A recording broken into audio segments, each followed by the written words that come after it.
People don't usually lose feelings the way we think they do. They don't wake up one morning and suddenly feel nothing. They don't stop caring overnight. What usually happens is much quieter than that. It looks like distance, like confusion, like someone still staying but not really showing up anymore. And if you've ever been on the receiving end of that, it can feel personal, like you did something wrong, like you weren't enough. But the real reason people lose feelings has far less to do with you and far more to do with what happens inside someone when emotions become uncomfortable. Let's talk about that. The lie we're told about losing feelings.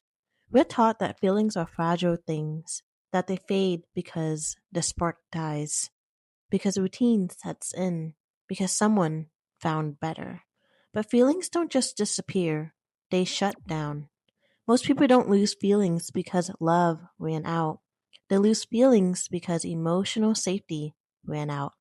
Not safety from the other person, safety from themselves, from their own emotions, from vulnerability, from needs they don't know how to express. So instead of feeling deeply, they slowly start feeling less. Emotional overload, not emotional absence. Here's something that doesn't get said enough. People don't pull away because they feel nothing. They pull away because they feel too much and they don't know what to do with it. Unprocessed emotions stack up quietly. Resentment that was never voiced, needs that felt too needy to ask for, fear of disappointing someone, fear of being seen too closely. And when emotions don't have a healthy outlet, the nervous system does the next best thing. It numbs. That numbness often gets mislabeled as losing feelings. Why distance feels safer than honesty. For emotionally avoidant people, distance is regulation. Pulling back lowers emotional intensity. Staying vague avoids confrontation. Silence prevents exposure. So instead of saying, I'm overwhelmed, I don't know how to show up, I'm scared I'll disappoint you, they say, I don't feel the same anymore. Not because it's fully true, but because it's more simple than explaining something they don't understand themselves.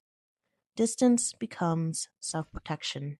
When feelings fade after emotional intimacy. This part is hard to hear. Sometimes feelings don't fade before intimacy, they fade after it. Because emotional closeness activates old wounds. Fear of abandonment, fear of being depended on, fear of losing autonomy.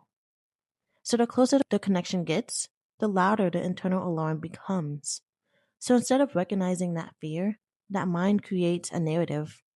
Something feels off. I'm not as into this as I thought. I think my feelings changed. What actually changed wasn't love, it was tolerance of emotional closeness. The slow drift versus the sudden break. There are usually two ways feelings disappear. The slow drift, where communication fades, affection decreases, energy changes before words do. And the sudden break, which feels shocking, but is usually the result of months of unspoken emotional buildup. The sudden ending isn't sudden at all. It's delayed honesty.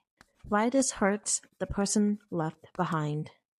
When someone says they lost feelings, the other person often turns inward. What did I do wrong? Was I too much?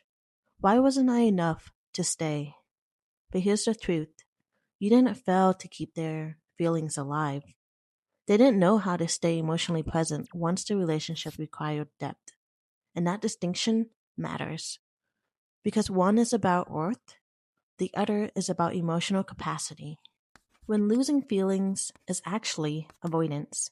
Not everyone who loses feelings is avoidant, but avoidance is one of the most common reasons feelings appear to vanish. Avoidance doesn't look like coldness at first.